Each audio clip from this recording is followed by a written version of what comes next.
जावई बापू जरा समजावा आमच्या लेकीला गोष्ट भीतीची नाही पण ज्या पोलीस स्टेशन मध्ये आम्ही गेल्यावर असे पोलीस बी उठून उभे राहतात आम्हाला सलाम ठोकतात त्यांनीच आमची झडती घ्यायची हे काय मान राहिलं या पंचकृषीत आमचा हाय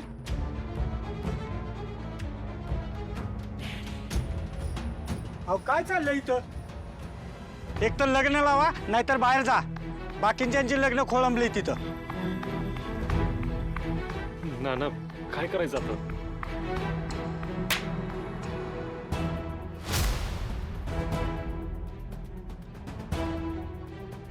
जा तोंड काळ कर पैसे घेऊन ये हे तोंड राखू नको मला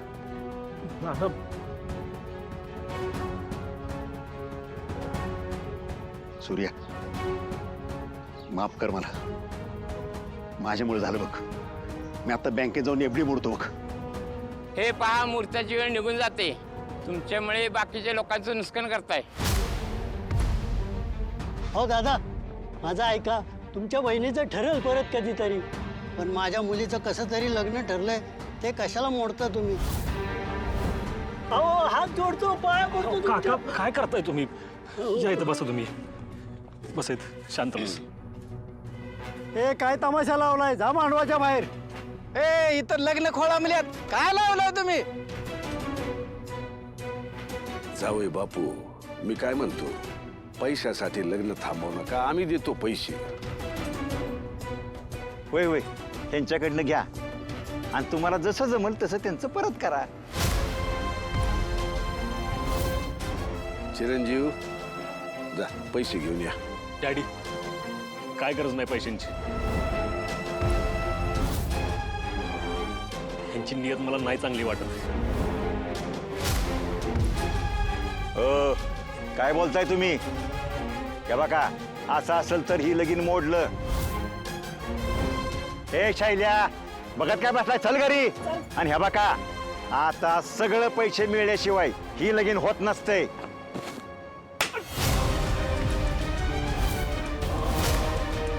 अहो मारताय कशाला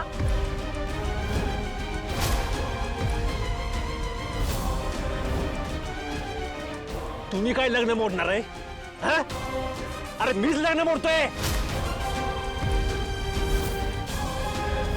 लग्न म्हणजे काय तुम्हाला पैसे कमवायचा धंदा वाटला का हा धंदा वाटला अरे पैशासाठी किती लाच सोडणार आहे तुम्ही माणूस आहे की हैवान अरे जरा तरी माणसाचा त्यांच्या भावनांचा विचार करा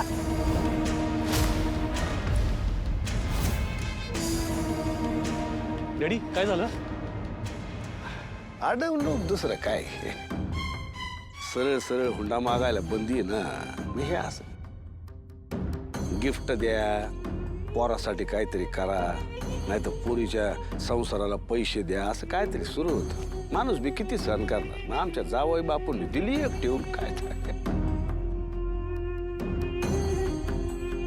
तुम्ही अहो यांची जेवतोय लग्नाचं अहो यांच्यावरती लाखोंचं कर्ज आहे दोघं बाप बेट्यांनी मिळून सातारच्या जवळपासच्या कितीतरी बँकांचं कर्ज बुडवलंय यांनी अहो आमच्या पण बँकेचं कर्ज बुडवलंय यांनी थांबा एक मिनिट ह्या बघा डिटेल्स ह्या बघा खरं बोलताय ते तर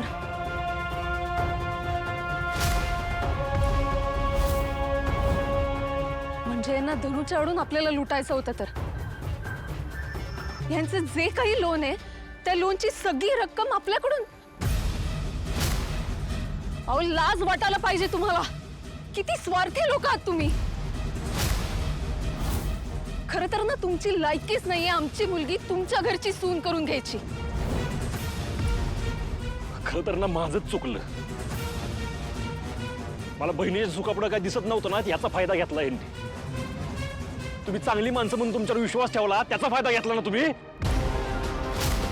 मानपणाच्या नावाखाली भिका मागायला सुरुवात केली होती ना तेव्हा तुम्हाला अडवायला पाहिजे होतं तुम्ही पैसे मागितले कार मागितली तेव्हा तुमची जीभ छाटायला पाहिजे होती मी अरे पुरीकडचे हुंडा द्यायला तयार होतात का कारण पुरीच्या संसाराला हातभार लागावं म्हणून पण तुमच्यासारखी नीट माणसं आहे ना याच चांगुलपणाचा फायदा घेता तुम्ही.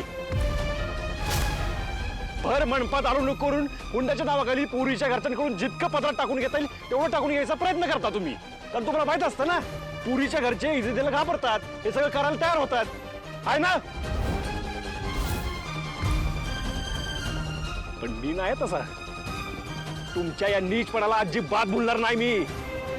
तुमच्यासारख्या नीच माणसाच्या घरात माझी बहीण देण्यापेक्षा तिला कायमचं बिना लागण्याचं घरी ठेवीन मी.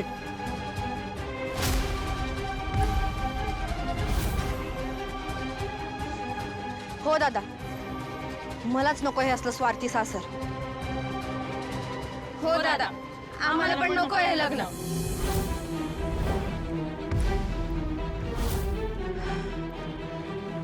Manager sir, thank you so much. तुम्ही वेळेवर आलात म्हणून ह्यांचं खरं रूप आम्हाला दिसलं आणि आमची धनू वाचली. पण यातून मात्र एक शिकलो, प्रत्येक मुलीने नवरा बघताना तो हुंड्यासाठी आपल्या घरच्यांची पिळवणूक तर करत नाहीये ना, तो आपल्याशी फक्त पैशांसाठी तर लग्न करत नाहीये ना, हे बघणं ना फार गरजेचं आहे. म्हणजे अशा नीच आणि स्वार्थी लोकांचा फावणार नाही. हो, नीट बोला. थोबड बंद, थोबड बंद. तुला आत्ताच्या आत्ता इथं जितला गाडला असता, पण इथं दुसऱ्यांची लग्न चालू म्हणून शांत बसतोय. इथनं पुढं कुठल्या बी पोरीला फसवण्याचा, तिच्या आयुष्याशी खेळण्याचा प्रयत्न केला ना, तर तू आहेस आणि मी आहे.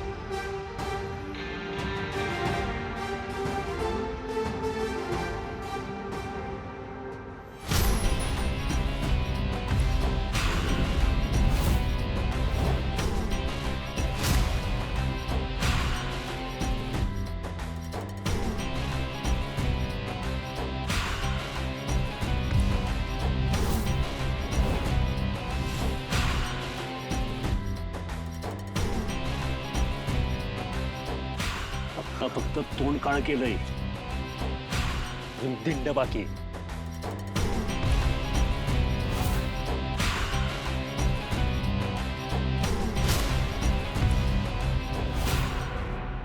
डॅडी, आपला डाव आपल्यावरच उलटला. आपल्याला ते लग्न करायचं होतं, पण आपल्यामुळेच हे लग्न मोडलं. आता काय करायचं? आता काय, मोडलेल्या लग्नाचा फायदा घ्यायचा. हो, पण आता पोलीस येतायला आपल्याला निघावं लागेल की. जावई बापू, आता इथं थांबण्यात काय अर्थ नाही, निघायला हवं. मंडळी, आमच्यामुळे तुम्हाला जो काही त्रास झाला त्याबद्दल आम्ही तुमची माफी मागतो. येतो जावई बापू, चल.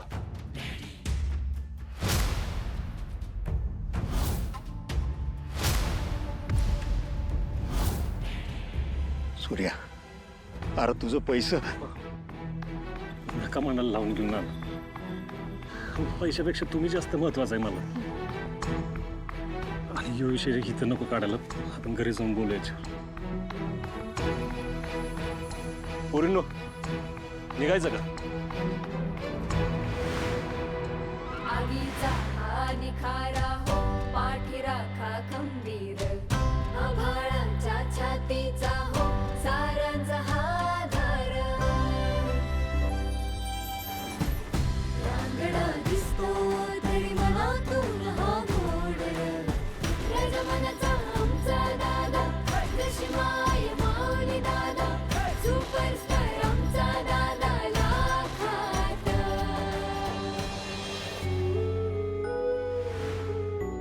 धनू, हे घे पाणी पिऊन घे आधी. मला नको पाणी. मला काय झालंय तेव्हा? मला नको पाणी बिनी.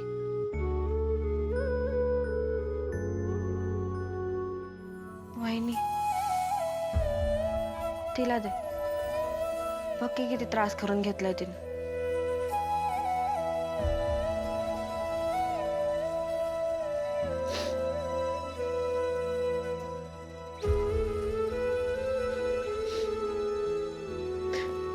तेजू, शांत हो बरं, रडू नकोस. तू पाणी घे, हे घे. वहिनी, सगळं चांगलं होतंय असं वाटत असतानाच मध्येच काय होतं ग? हे सगळं माझ्यामुळे होतंय. मी जपू शकून. तेजू, अगं काय बोलतीस हे तू? तेजू, काय बोलती का तू? हा? माझ्या सगळ्या बहिणी ना भाग्यवान आहेत. ज्या घरात झालं ना त्या घराची भरभराट करतात. अशा आहेत माझ्या बहिणी. तेजू, तू तर राजयोग घेऊन जन्माला आलीस. तुझ्यातनं कधीच काही चुकीचं होणार नाही, कधीच वाईट होणार नाही, माहितीये तुला? मला नाही बघवत हे सगळं दादा. तेजू, सगळ्यात आधी रडणं थांबव बरं आणि शांत हो. अगं आम्ही आहोत ना सगळे. सगळं नीट होईल माझी खात्री आहे. आणि तुझा दादा इथे तुझ्या पाठीमागे खंबीरपणे उभा असताना तू कशाला काळजी करतेस? रडणं थांबव बरं. घरात जर हे असंच वातावरण राहिलं ना तर घराचं सगळं घरपणच निघून जाईल. मलाच काहीतरी केलं पाहिजे.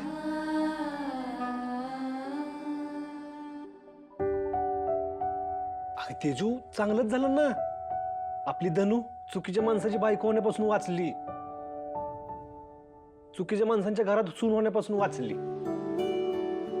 ही आपल्यासाठी चांगली नाही का गोष्ट? उलट आपण आनंदी व्हायला पाहिजे ना. बरोबर टेलतोय दादा. अक्का, अगं आज माझं आयुष्य बर्बाद होता होता वाचलंय.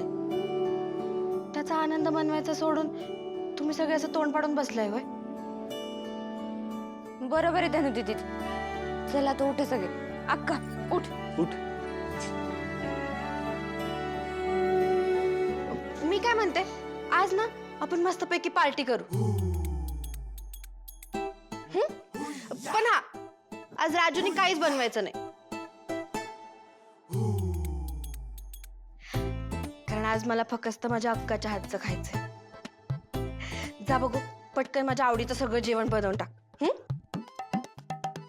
आणि काजू, तू ना एक काम कर, लग्नानंतर वाटायचे लाडू होते का नाही ते समजे घेऊन ये. आज सगळं फिनिशच करून टाकते. काय हे बेस्ट आहे. आणि ते लाडू फिनिश करायला मी तुझी मदत पण करतो. मी काय म्हणतो, आपण एवढे नटलोय थटलोय पण आपल्या सगळ्यांचा फोटो नाही ना.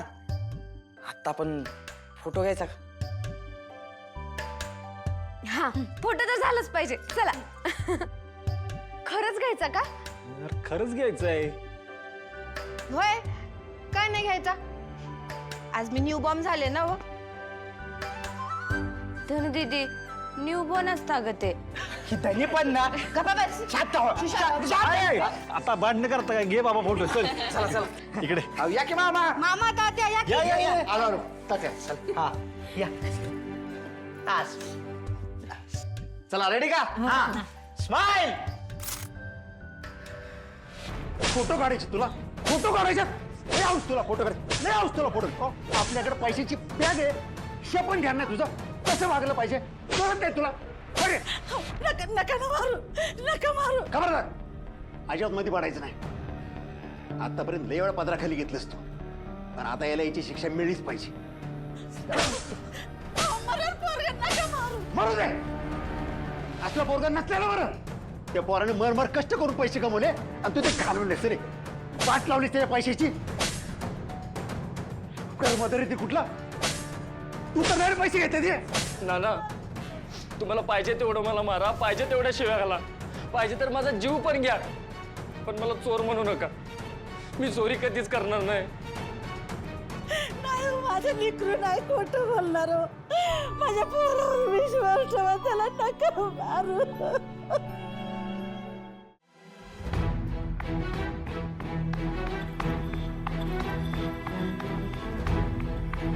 पैसा आपल्याकडे गेलाय म्हणजे आपणच सूर्याला पैसा द्यायला लागेल. तर गाव थुकल आपल्यावर. आपणच का द्यायचं? आणि सूर्यानं तुमच्याकडेच कशाला दिलं होतं पैसे? त्याचा मामा होता, बाप होता, डॅडी पण होता, त्यांच्याकडे नाही दिलं. पैसा आणि नातं याच्यामध्ये विश्वास नावाची गोष्ट असते, जो त्याचा माझ्यावर आहे. आणि सूर्यासारख्या माणसानं माझ्यावर विश्वास ठेवणं माझ्यासाठी सन्मानाचे. जाऊ दे, हे तोल नाही काढायचं. ती पोरगीच माझ्या पोरासाठी आपशकून हे चांगलं कळलंय आता. एकाच्या चुकाचं खापर दुसरं फोडू नका.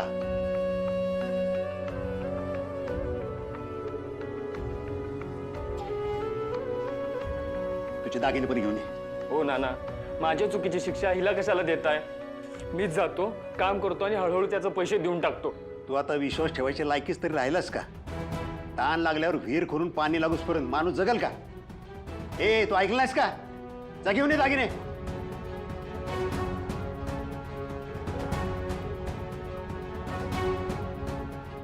चला, हे दागिने आणि पैसे देऊन सूर्याची माफी मागू.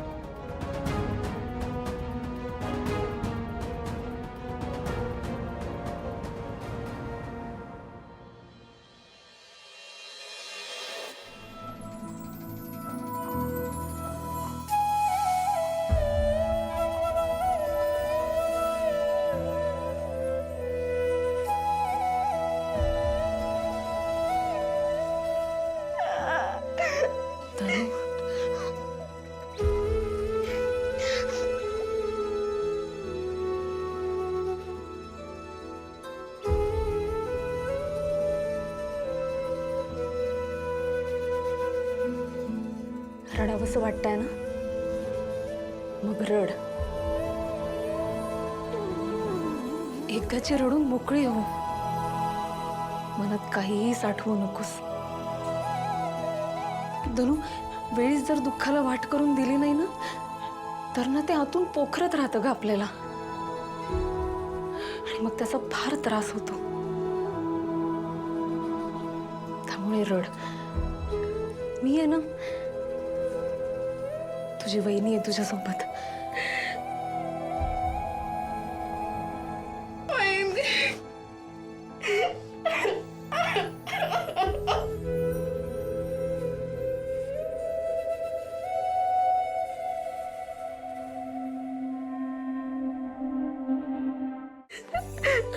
काय त्रास करून घेतेस स्वतःला? नाही वहिनी, मला दुःख झालंय म्हणून नाही रडत आहे ग. पण दादाला जे दुःख झालंय ना, त्याच्यामुळे लय त्रास होतोय मला.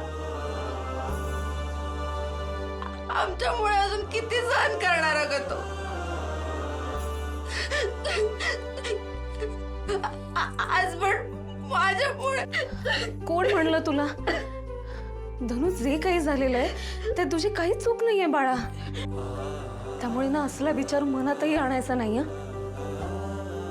आणि जे घडलं ते का घडलं, कसं घडलं, याचा विचार करत बसण्यापेक्षा ना, यातून काय हाती चांगलं लागलं याचा विचार करूयात ना आपण.